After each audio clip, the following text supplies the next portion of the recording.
action.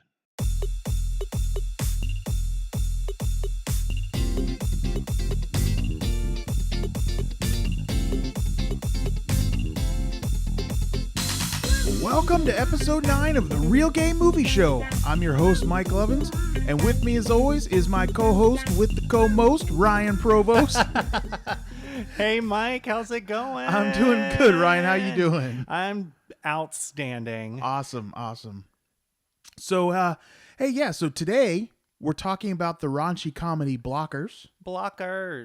But first, you know how we roll here. Let's check out what's going on in the newsreel. Time for news. All right. So, although nothing has been definitively announced, Simon Pegg has said that there will be a Star Trek 4.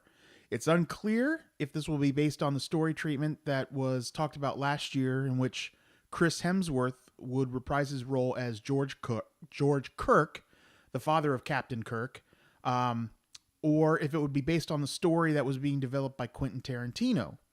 Sounds like many of the cast members are up for returning to their roles. However, sadly, Anton Yelchin, who played Chekhov, passed away in 2016. So, have you watched any of the new Star Trek movies? I saw the first two. I did not see the most recent one. And it's one of those it always pops up on when I'm scrolling through. I don't know if it's on like Netflix or something. It's on Amazon Prime. It's on right one now. of those, yeah. And it's always one I scroll through. I'm like, oh, I haven't seen that. I should watch it, and I never do. Yeah. So that doesn't let you know my level of interest. Although I will say this, I mean, I've heard the rumors about Quentin Tarantino getting involved in a Star Trek movie. Yeah. It's unclear whether or not it would be as a director or just a writer or what his involvement would be, but I do think that would be a very interesting move. And I don't know if I mean that in a good way or a bad way. Actually, I think I'd really like to kind of see how that plays out. I don't think I'd ever want to see Quentin Tarantino dip his hand into Star Wars, but Star Trek being based on Earth and you know, it's like it doesn't have to take itself as seriously as Star Wars might.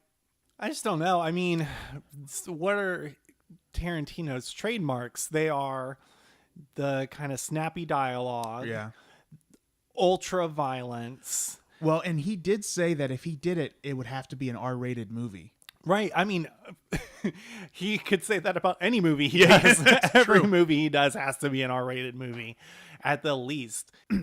I'm curious. If anything, I'd like to like read the treatment. Yeah. Even if it didn't go to being an actual movie, but yeah. See, I would, if you just told me Quentin Tarantino was doing a science fiction movie, I would be super excited. Like, wow, I'm all in. Let's do this. Yeah. But telling me that Quentin Tarantino is doing a Star Trek movie, I'm like, not as much. It just doesn't seem to fit. Yeah. You know, so which of these things is not like the other? Tarantino is the one that's not like the other. All right. So per Box Office Mojo, Rampage earned $34.5 million in its first 3 days to take the top spot over A Quiet Place, which took in $32.6 million in its second week. I think it's pretty amazing how close they were. Like, you know, A Quiet Place was that close to still being the number one movie. Yeah, and it didn't drop very much from its first weekend, which I think a lot of that comes from the very strong word of mouth. Because I know a lot of people, I didn't feel like a lot of people were talking about that movie before it came out, but ever since, I've heard a lot of people saying, hey, is that a good movie? Hey, should I see that movie? Of course I say, bitch, I have a podcast. Go listen to it. Right. I don't give this out for free. Except I do. Well, you do. But I do it for the listens. Right. But a lot of people have been asking and I've heard people talking about it. I've seen people post about it on social media. And so I think it really has kept that traction. Whereas Rampage did, 34 million? I bet that will drop pretty significantly. I'm willing to bet that's true. But so the other movie that came out then this past weekend was Truth or Dare from Blumhouse. And it came in third with it came in at 19 million, but its budget was only $3.5 million. And that's what they wanted. They make these, and I am a sucker for them. I haven't seen it yet. I probably will see it. I may not see it in theaters, but I will see Truth or Dare because I love, as much as I love A Quiet Place and a really great, awesome, well told, well thought out horror movie, I also have a sweet spot and a guilty pleasure for those trash, garbage, terrible plots, terribly written characters that you don't care about, trash horror movies. I love those. They have a special place in my heart. I have lost friends because I've made them watch those kinds of movies with me. So that's why they exist. They exist to be made for very little money and then bring in a few extra bucks. It probably helped them too that it came out on Friday the 13th. People are looking for something scary to go see, and who knows, if they couldn't get into A Quiet Place, then maybe they'd go into that. But so I ended up seeing just at home, but on Friday watched Happy Death Day.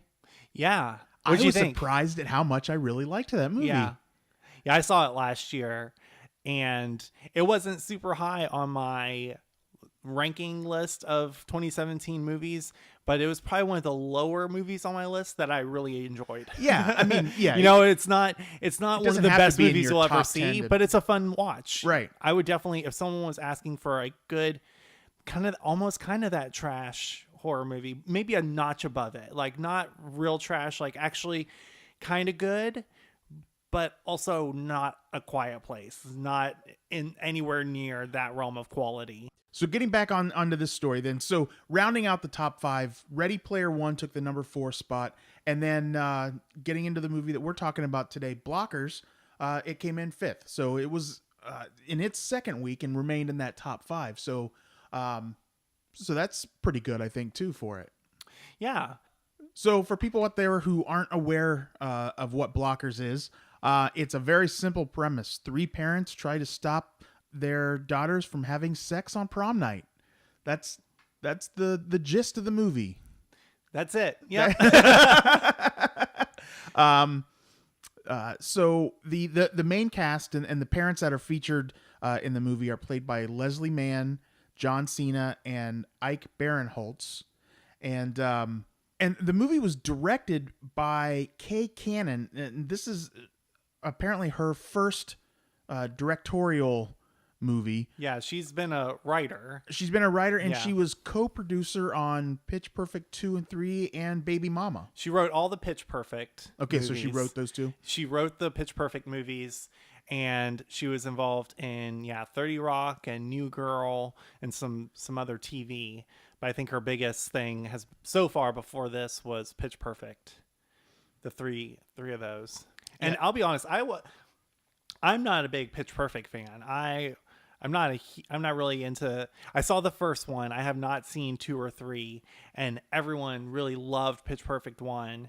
I know that's a movie that a lot of people really took to, and I saw it, and I guess I just did not get it. It didn't connect with you. Not even a little bit. Like, I used to pretend like it was fine, just not for me, and now I'm just like, it was not for me at all. Like, so I'm not the biggest fan of those movies, or the one movie, and then I assume the other two. If they're anything I saw like the first and second. I haven't seen the third one yet, though. So yeah, I've heard from the people who even like the first one that the second and third one are not great. Yeah. But I do love 30 Rock a lot, and so anyone who's involved with that, I'll jump on board. So Ryan, why don't you go ahead and start us off on what some of your thoughts were on the movie? So before this movie came out, I originally saw the poster for it. And so Blockers is shorthand. It's the PG version of what the title of the movie is supposed to mean, which is cock blockers. We can say that on our show. But yeah, because I had the picture of it does have the big rooster on there, and then the word blockers. And so I saw that, and I was like, oh, I didn't even know what it was going to be about or anything. I just saw the poster. I don't know, something about it. I thought it was going to be just trash. But then I saw a trailer for it, and the trailer actually made me laugh a couple times. And so I thought it may be a little bit better than my initial reaction to the poster. Yeah. I mean, granted, the poster, it's clever enough. It gets across the message, I guess, that it's trying to get across. But the trailer I thought was really good. And then it started getting some more positive buzz. And I saw that it got a pretty decent Rotten Tomatoes score. It's hovering in the low 80s. So I got a little excited about it. I thought it might be good. And then, but what really got me was I listened to... So I always listen to podcasts, and there was a podcast where Kay Cannon was interviewed. She was talking about the movie, and I honestly didn't even know anything about her, that she was directing, and hearing her talk about the movie and how she approached it and what kind of story she was trying to tell, that was the hook that really got me excited to see this movie, because I really thought she was approaching this... I mean, it's a raunchy comedy. Right. It's very raunchy. We'll get into some of that, I'm sure. But it was kind of cool listening to her talk about how she brought her, as a female director, that woman's perspective to these types of movies are usually, well, all types of movies are usually directed by men. But this type of movie, I feel like specifically, just always feels like it's directed by a man. And so hearing her talk a little bit about it and then seeing the movie... and hearing about how her perspective influenced the story, which was originally written by, it's from Seth Rogen. Yeah. And God, who's his? Evan Goldberg. Yeah, Evan Goldberg.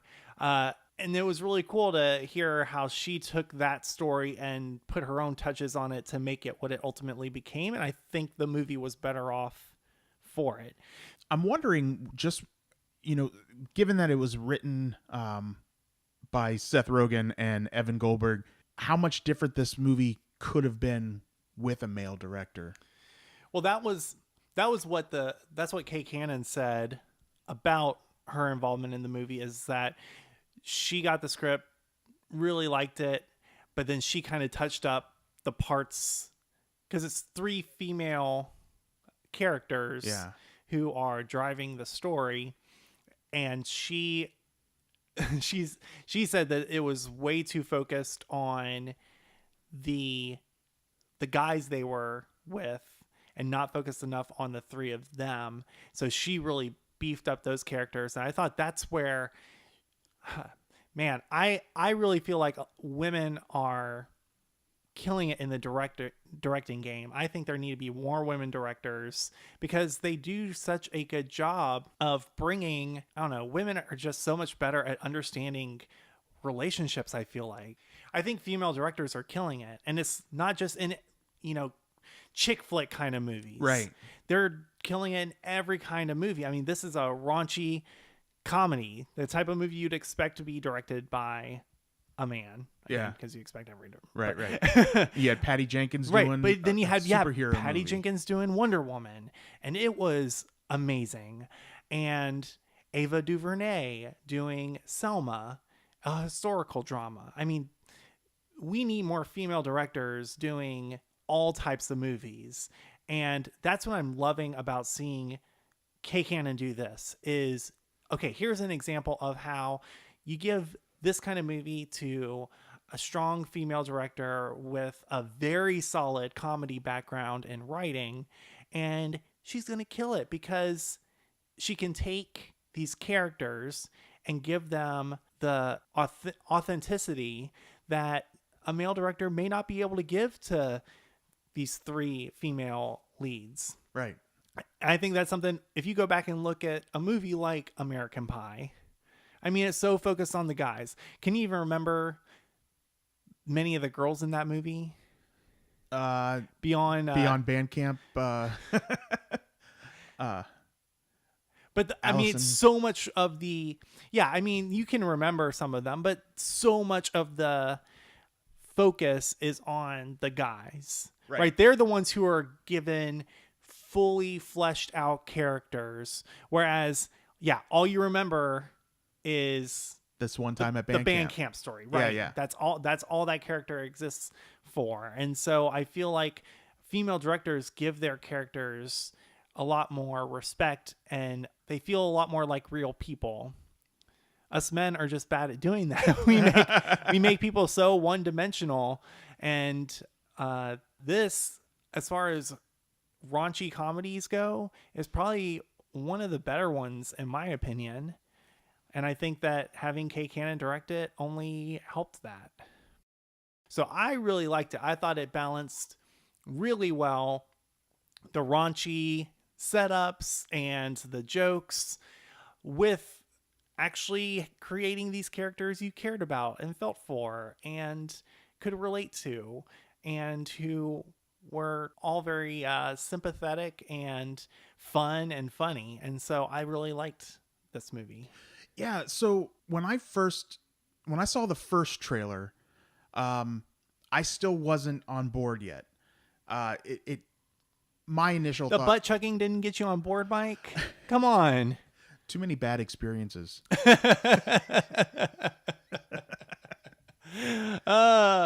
Yeah, sure. Go Sure. for it. Right. Yeah. But yeah, as I started hearing some of the like the initial reactions coming out of like the press screenings and stuff like that, and then I don't know if I revisited the original trailer or if there had been another trailer or whatever, but it finally kind of started hitting me like, this looks like this is going to be a really good movie. So yeah, and then you saw it before I did. Yeah. And you said that this would be a good one to talk about, and so I'm glad that we saw this, because I'm not sure that I would have rushed out to the theater to see this. It just didn't have a rush out to the theater and see kind of vibe for me. Which, I mean, this is the first movie we're talking about 2 weeks into its run instead of after its first week. So I guess technically we didn't rush out. Didn't. But yeah, I mean, it was a really charming little movie. I was surprised at how much I started to feel for each of the characters, like the parents and the kids.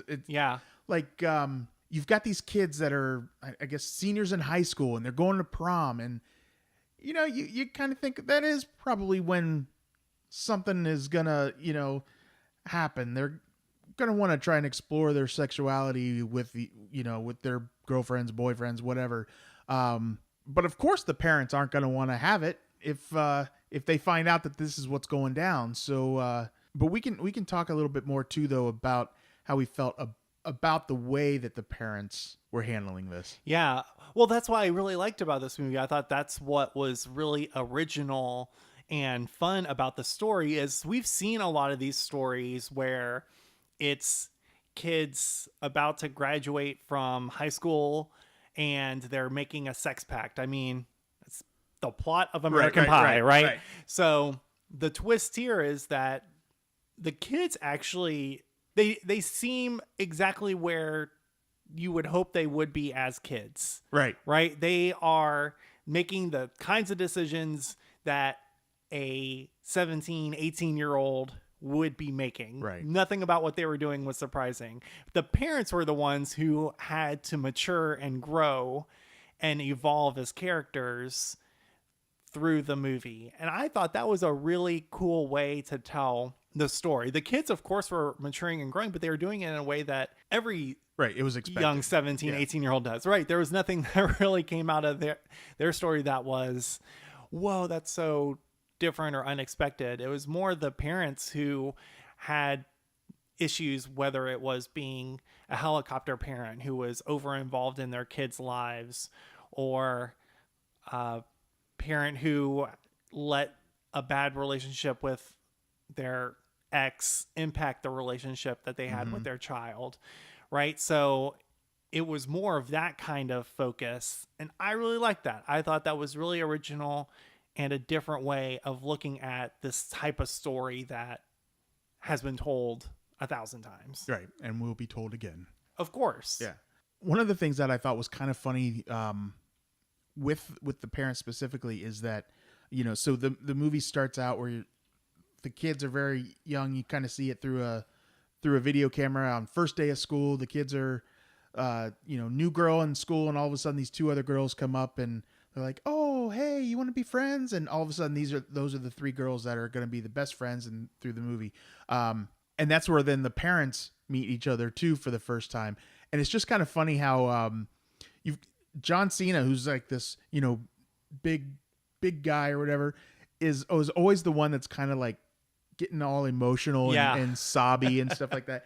And then you've got Ike Barinholtz, who's just like, all right, so I guess we're friends now. So should we go get a drink?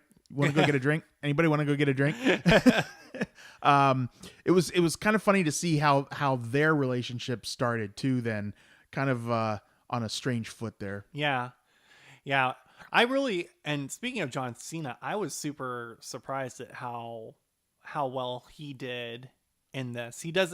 He's been surprisingly good in some things. I don't know. Did you ever see Sisters with Tina Fey and Amy Poehler? I haven't. He's in that, and he's super funny in that. That's what I've heard. And then seeing him in this too, I thought he was really, really great in this because, he's that big, bulky, muscly dad.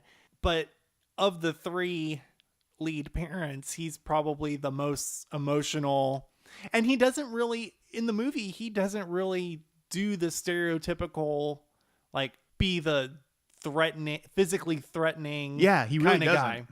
And I thought that was really great. Like, they didn't just put these characters into the stereotypical boxes that you would always put them in. Right. Now, Mike, how old's your daughter now? She's 12, almost 13. 12. So she's not quite at the age where you're able to relate, but did it make you think about how you're going to be when she gets to this age? Absolutely. And because I was actually wondering that as I was watching the movie. I thought your thoughts would be way more interesting than mine because your daughter will be at this age, and it scared the fuck out of me. I'm telling you that right now. Thank God I have a great relationship with my daughter, even though her mother and I aren't together. But there were certain scenes though between that father and so I can't remember the father's name, but I think the daughter's name was Sam. And the father was Ike Barinholtz. Yeah. He's a divorced father and just wants to be part of his daughter's life. And, as the movie goes on then too, you kind of hear like his side of the story and realize that, he cheated on his wife, but maybe he got a little bit of a bad rap as far as not getting to spend the time with his daughter that he would have liked to. So anyway, all that just kind of like, it's like all that's going through my head. Like, God, at least I get to see my daughter whenever I want. And I thank God she doesn't hate me like this girl hates her dad. And yeah, but prom scares the hell out of me. Well, I mean, and that's another thing. I'm getting closer to the age of parents, or at least closer to being able to relate to people that age, and further away from being able to relate to 17, 18-year-olds. And doesn't it suck? Not at all, actually, because what took me out of this movie early on was the fixation on prom as a thing. And because now in my early 30s, I look back at prom and it has almost no significance in my life. Almost none. I could list 20 nights I went out with people that were much more significant to me than prom night. And part of that is probably because I was not out then. I was very much closeted still. Yeah. Not very much closeted, but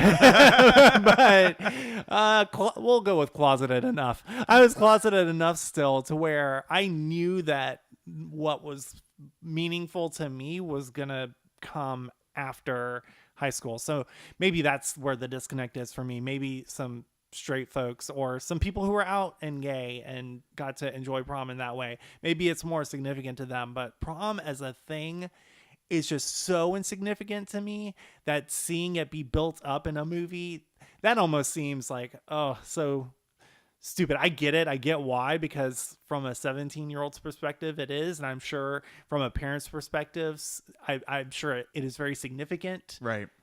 Because of what it means. But looking back as a participant, not at all significant. Yeah, my prom was nothing I don't even have very many memories of that night. And it wasn't because I was drinking.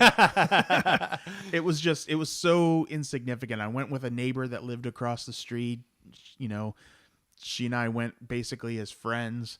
Yeah, so that whole concept of prom being and they even say it in all these types of movies where prom is kind of a central event of the movie, is this is going to be one of the most important nights of our lives.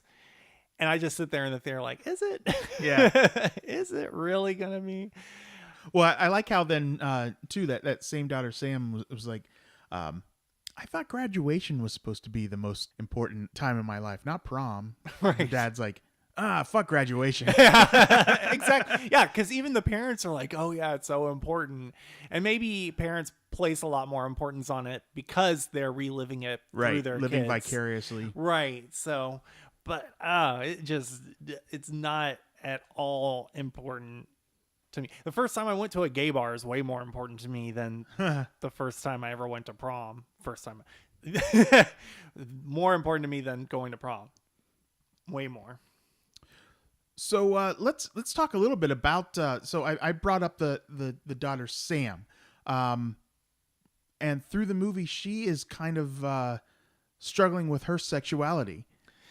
Yeah, that was a plot point I wasn't expecting in the movie. Yeah, I didn't know. I the director talked about it in that podcast I listened to. Okay, so that was almost, I don't want to say it's a spoiler, but it did prepare. I did expect it going in that there was going to be a gay character, but that was really cool. I thought that was another twist on this movie that made it stand out from maybe other let's get laid at prom movies that have come before it.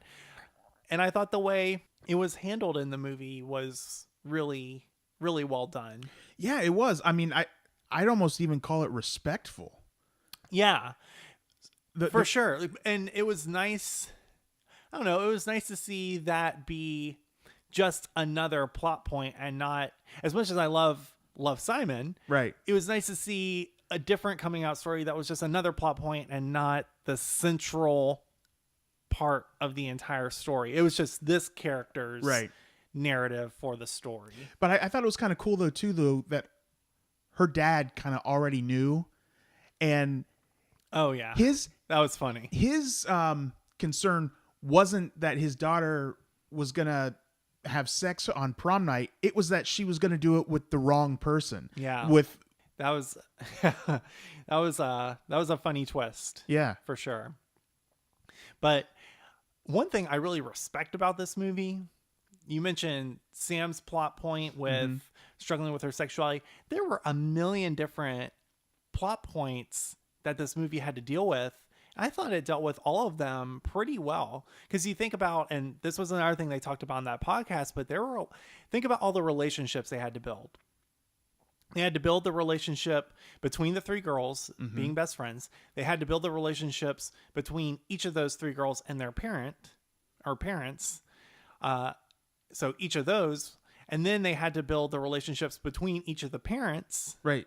And then they also had to build the relationships between each of the three girls and their romantic interests, the person they brought to prom. And the parents and their spouse. Yeah, so there were so many relationship dynamics that this story had to hit on, and I thought it did a great job of balancing all those. It didn't feel like any were skipped over.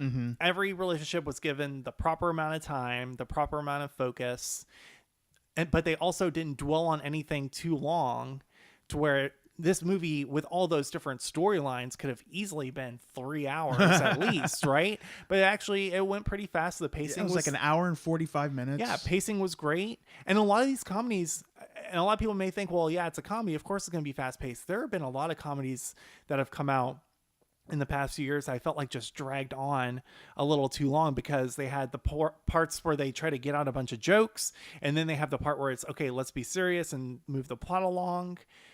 And then it ends with some jokes. I feel like that can make it drag. This movie did a good job of weaving in the plot and the jokes and just keeping everything moving, giving you the information you need about all the characters, helping them move along their story, and moving from story to story and from relationship to relationship in a very organic and well-paced manner. Yeah, and comedies like this, I think an hour and a half to an hour and 45 minutes is kind of that sweet spot. Yeah.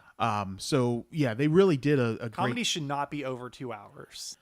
So one other thing I really liked about this movie is that it does treat these characters like real people.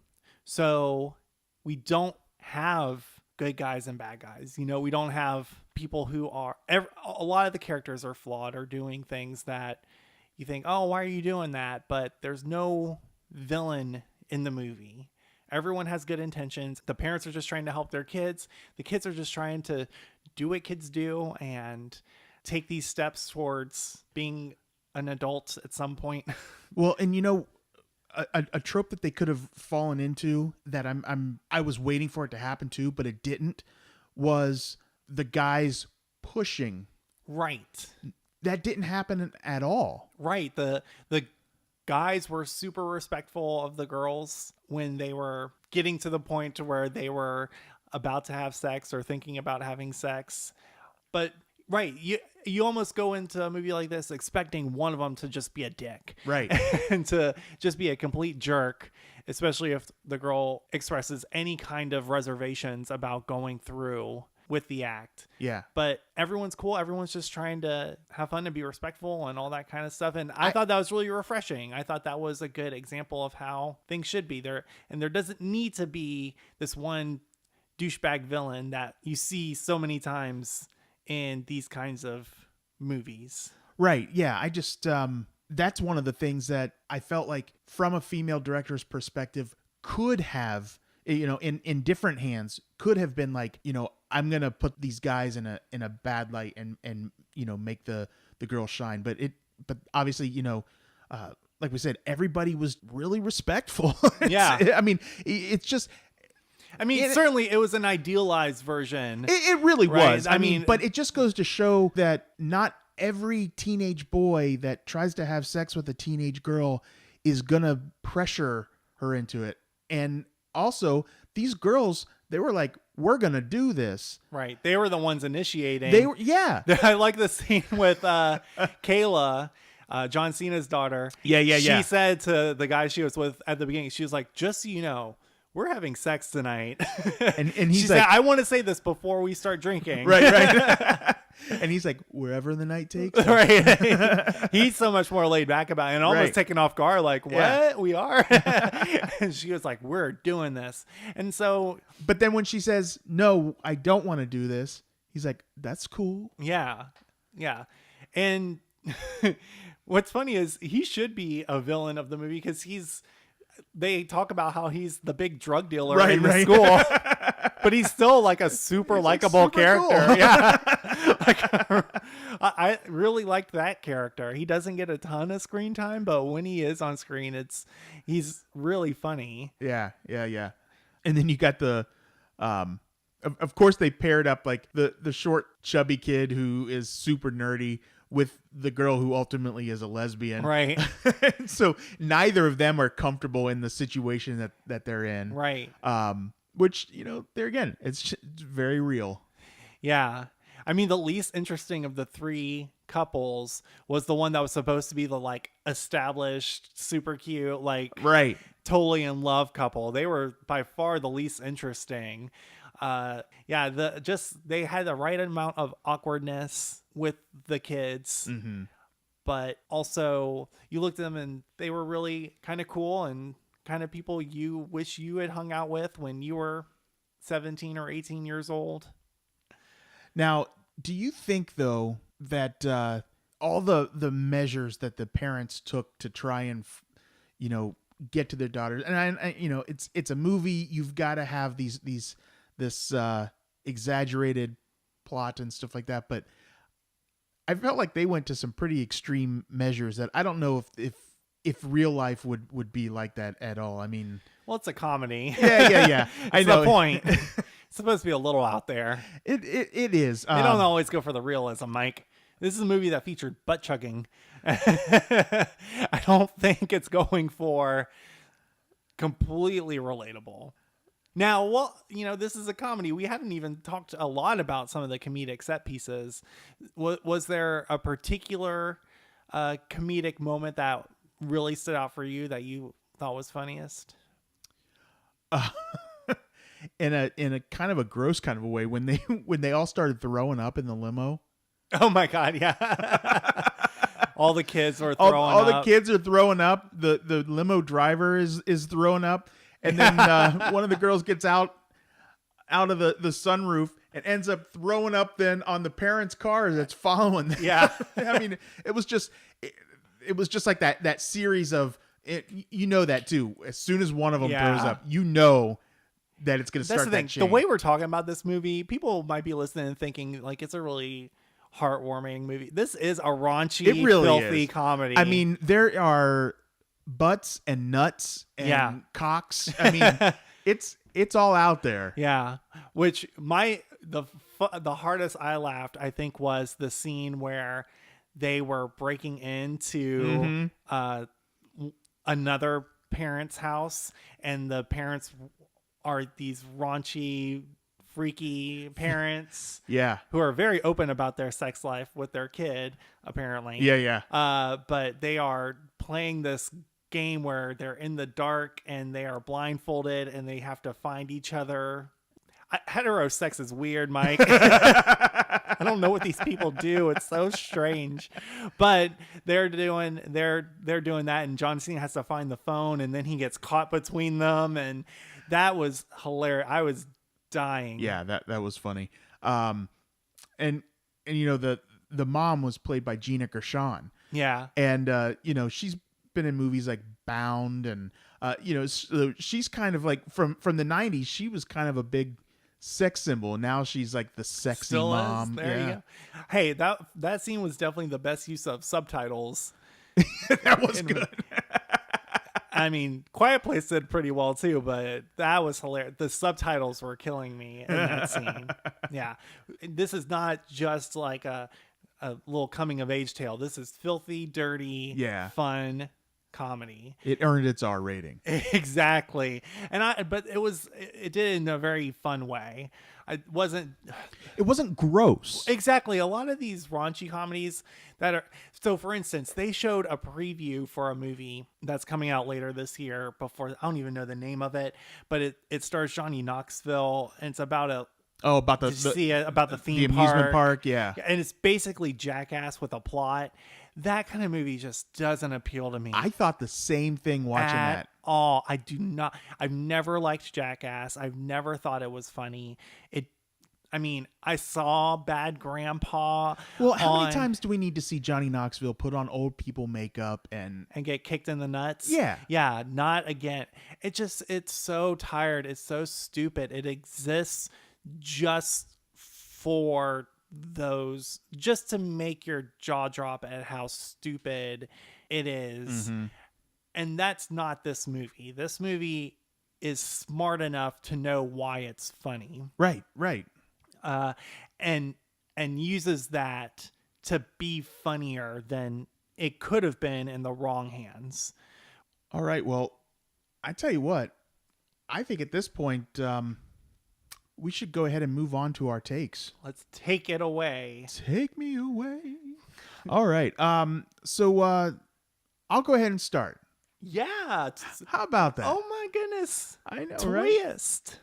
Right? So what's your gayest take on blockers, Mike? So I'm going to say when Sam comes out to her dad. I thought that scene played out really well, where she and her dad are kind of starting to reconnect a little bit. He's kind of getting through to her, and we know that he already knows, but then she comes out to him, and I just thought it was great how excited he was that she hadn't told anybody else yet.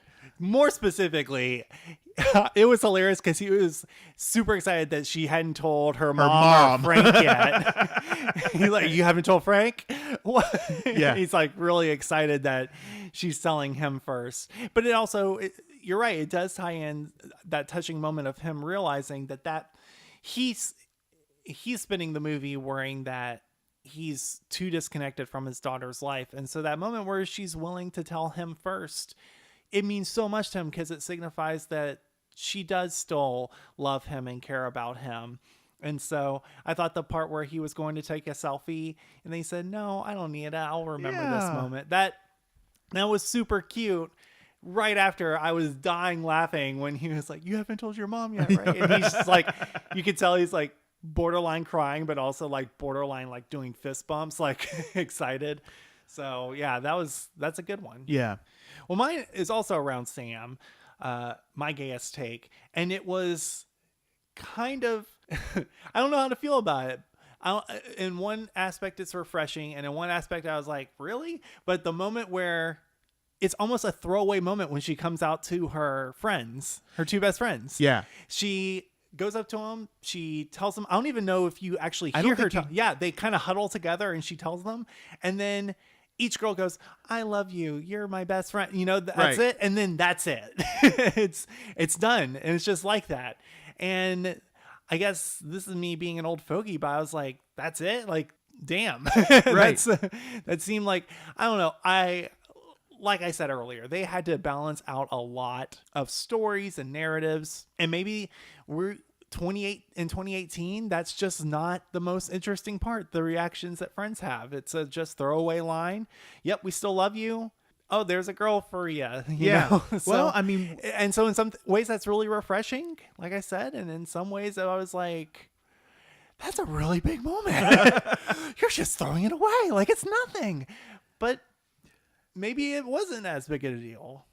Yeah, that's in a way. I mean, that's kind of what we've been striving for is just.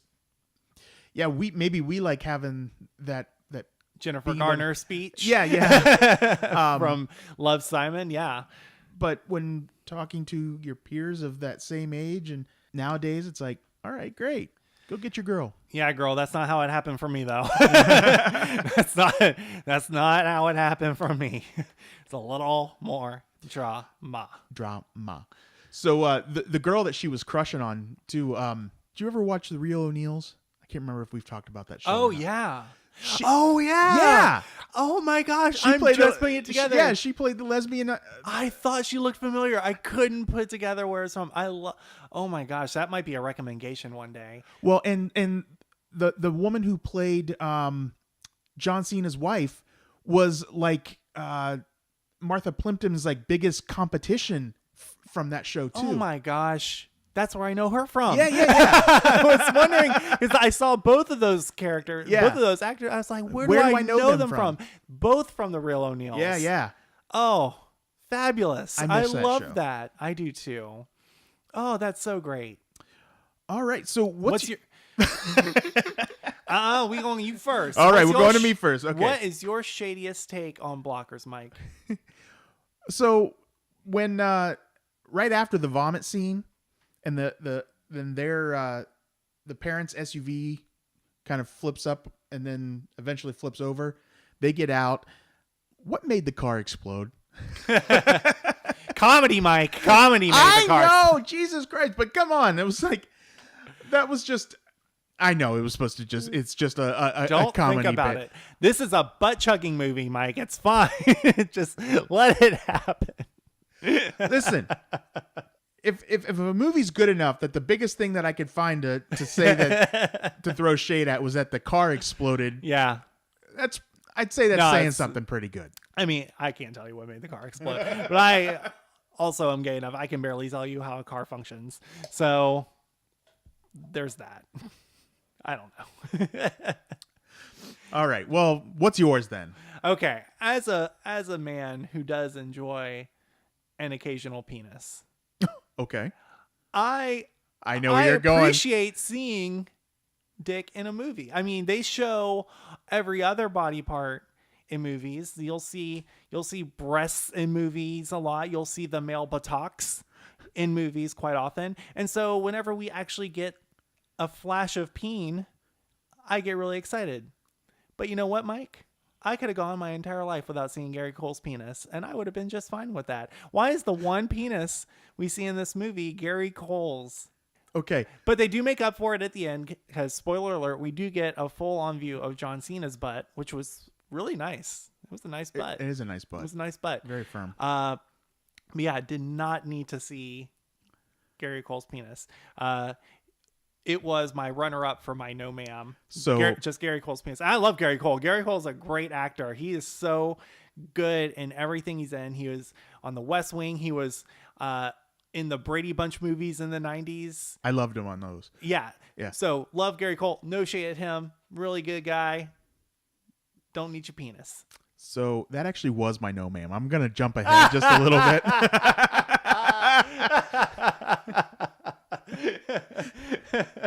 So, and I specifically said, typically I like Gary Cole, but I did not to see him all naked like.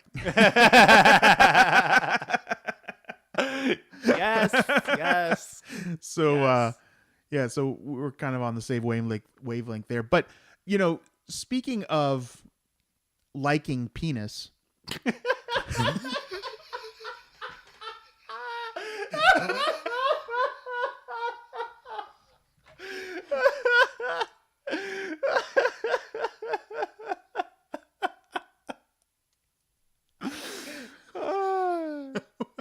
Okay. What?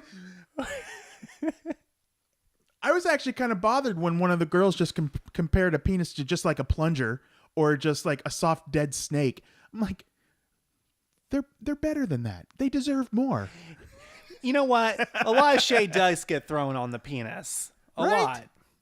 A vagina is supposed to be a flower, but a penis is just a flaccid dead snake. Well, because think about it. All women hate penises. That's not true. There are some that like them, but even you'll hear women prefer them to be plastic, though. You'll hear women say, "Oh, the penis is gross." You know, I hear that a lot. And of course, straight men pretend to hate penis, right? Yet they look at everybody's in the shower. They totally do. Gay men are the only people who are unapologetic about loving dick. Only ones. It's stupid. Right. I'm sick of this anti-penis. Hey, we need to start a march, Mike. We need to take to the streets. Love thy dick. Love thy dick. Listen, people love thy own dick. It's thy other's dick. Okay. Yeah. That people don't like. But there's the human penis can be a beautiful thing. There's no need to throw all this shade. I say a week after comparing the monster from A Quiet Place to a vagina. You haven't heard that episode yet. So, I'm a little hypocritical. So I embrace that. It's fine. It's whatever. Yeah. All right. So I don't even know how we got on that topic. God, took a stand. I'll tell you who then I thought slayed. Okay, who slayed for you, Mike? For me, it was John Cena. Yeah. He surprised me. I mean, we kind of talked about that a little bit earlier, but so far the only thing that I'd ever seen him act in was playing himself in the Fred movie, okay, so I'm not going to go all into it, but Fred was like this character from Nickelodeon, and he had a movie, and in this movie he fantasizes who his long lost father is, and it's John Cena, and John Cena plays himself in this kid's visions of who his father is. Great. Yeah. So it's not good. So that is what I had to compare then John Cena's acting ability to. Yeah. Because I hadn't seen anything else that he was in. So I was really surprised. I thought that he did such a great job and was a likable character. Yeah. He gets the Channing Tatum Award for most surprisingly charming and funny hot guy. And good to look at. Yeah, exactly. Yeah. Like, because that's what I appreciate about a Channing Tatum or a John Cena is you are attractive enough and built in such a way where you don't need a personality or any ounce of charm to get through life. Same with The Rock, like those kinds of guys who are able to both look the way they do and have great comedic timing, be really funny, be really witty in movies. I mean, that's not something we should take for granted. And so I agree. John Cena did great in this. And like I told you, and you haven't seen Sisters, you should see Sisters. I think Sisters is really funny, and he's particularly funny in it. So yeah, I think he has a great comedic timing and future ahead of him. Yeah, comedy's definitely the avenue for him. For sure. So who was yours? So my sleigh is actually John Cena's wife. Oh, okay. Yeah. Yeah. So Sarah Yu Blue is the actress who plays his wife, and I thought she didn't have many scenes. I like to give my Slade award to someone who didn't have many scenes but still was able to steal the show. Yeah. And I think she was great in her scenes, really funny. I think it takes a particular type of personality to be able to stand up to John Cena in a movie or go toe to toe with him and still come out looking like the biggest badass. Right. And she definitely does that. From their first scene together where he's trying to hit on her and putting the thong in his mouth. And she just looks at him and goes, "That's your daughter's." Yeah. So nonchalant. Right. That kind of stuff was funny. The fact that she was the parent who was telling them, "Y'all got to let this go. Let them do their thing. Let them have their fun tonight." And well, yeah. And that the whole scene where they're trying to get her to give them the address to the lake house and she won't do it. I thought that was really funny, especially the part where she's making it a feminist point. Right. She had a big women's lib speech. You wouldn't be doing this if she's telling the three of them, you wouldn't be doing this if these were boys. You'd just be saying they're having their fun. And she's especially talking to Leslie Mann, right, saying you should do this for society. And Leslie Mann's like, "Fuck society. I'll worry about society tomorrow. Tonight, our kids. I'm worried about our kids." I thought that was really funny. So yeah, every scene she was in, I thought she slayed. She did so well. She did. Really funny. Really great. Well, since I already gave my no ma'am, why don't you go ahead and dig into yours? Dig into my no ma'am.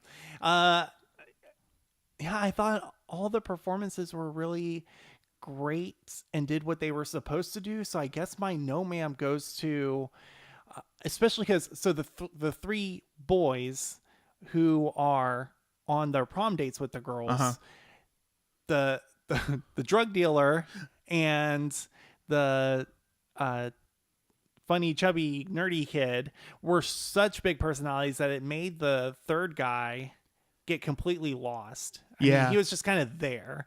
There wasn't much about him. I mean, he has his sweet scene with Julie, the main character, but he didn't really do much. He was just kind of there. And again, with this many characters and this many plot lines, at least one character was going to kind of not get their due. And I thought his character was probably the least developed, had the least to do. So less shade at the actor and just more like, that character exists just to exist. There's not really much else to him. His parents were far more interesting than his character. Yeah, I'd actually I'd agree with you there on him. He was just kind of a regular guy. Yeah. Nothing that stood out about him other than he was a nice guy. Yeah, like really nice guy, really great. And I thought the actor did fine. He did what he was given to do. I'm not saying that he was a terrible actor. I'm just saying that character was not the most developed character in a movie with surprisingly well-developed characters. Fair enough. So let's go ahead and give our ratings then. Sure. What was your rating for this one, Mike? I gave it 3 reels. Yeah. Okay. Definitely a movie that if somebody asked me if they should see, I'd say yeah. I don't necessarily think that you have to rush out to see it in the theater. Redbox would be fine, Netflix, whatever. But yeah, it's certainly worth seeing, and it's a good 3 reels. Yeah. I'm actually giving it the same 3 reels. It's a get it, girl, for me. Get it, girl. We Get it, tied girl. this up. Yes, I would definitely recommend anyone who's looking for a good comedy to go see this movie if that's your thing. It's also going to be one of those great, I think, movies that when it does come out and it's on Netflix or whatever, it's a great just put it on. I like when I'm just having something on while I'm like doing laundry or just hanging out. I love just putting on a comedy because it's one you can kind of pay attention to for a little bit and not for a little bit and sometimes if you just hear it too, fade in and out, you kind of know what's going on. And I think it'll be one that is a great rewatch. You know, you can just rewatch it as many times as you want and still get the same amount of joy and fun from it. And so, yeah, definitely solid movie, solid, very strong. I was debating between 3 and 3.5 reels, but I'm just stick with 3 reels. Could potentially move up in the future, but solid get it, girl. Awesome. Well, let's give out some recommendations for the week. Yay! Weekly recommendations. Okay. Well, hey, we keep flipping the script. Why don't we start with your recommendation, Mike? Okay, sure.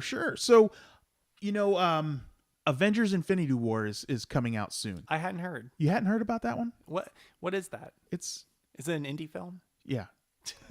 We'll see it at the Drexel. Yeah. So getting ready for that movie, I've been kind of like going back and checking out some of the previous Marvel movies. And more recently I'd watched Thor Ragnarok. Yeah. And that isn't my recommendation though. It's I started looking at what other movies did Taika Waititi do. I know where you're going with this. Have you seen What We Do in the Shadows? I just saw it for the first time maybe a couple months ago. So I just saw it very recently myself, and I loved it. It was hilarious. So funny. So in case people don't know, it's basically it's a movie that's like filmed documentary style, like The Office or Parks and Rec, or for the old folks like me, like Spinal Tap. It's about 4 vampires from New Zealand that share a flat together. It's written, directed, and stars Taika Waititi and Jermaine Clement, who is from Flight of the Conchords. Yeah. If people have seen that. So yeah, I wasn't sure what to expect from it, but man, I had a blast. Very solid recommendation. Now I will ask you this, Mike, and maybe we can talk about this. Maybe I can throw the question out now and maybe we can talk about it more come Avengers time. But okay. Best gay watch Marvel movie. Like, ooh. If a gay who hadn't seen any Marvel movie came to you and said, "Hey Mike, which movie should I see? What's the best recommended Marvel movie?" I'll tell you what instantly comes to my mind is Civil War. Okay. Specifically watching Chris Evans out there like chopping wood and ripping the wood apart with his bare hands and yeah. How about you? I don't know. I'd need to think about it. Okay, we'll revisit that, and maybe my mind will change too after I've rewatched a couple. Sure. All right. So what is your recommendation? So my recommendation, and I usually try to stick with a very tight LGBT focus in my recommendation. Typically, this one's going to be a little bit more of a stretch, but I can make it work. Okay. Is a show that I have now binge watched probably 3 times. I've gone through it like 3 times on Netflix. It's a Netflix original. There's only 6 episodes, so it's not like I've invested hours and hours in this. But it's a baking show called Nailed It. Okay. Have you heard of it? No. So it's a baking competition show, but whereas most cooking or baking competition shows takes really talented chefs or bakers and has them compete, Nailed It takes some pretty amateur bakers and has them recreate these really awesome cakes, and they have to take it and actually make it themselves, and it is hilarious. They just completely fail.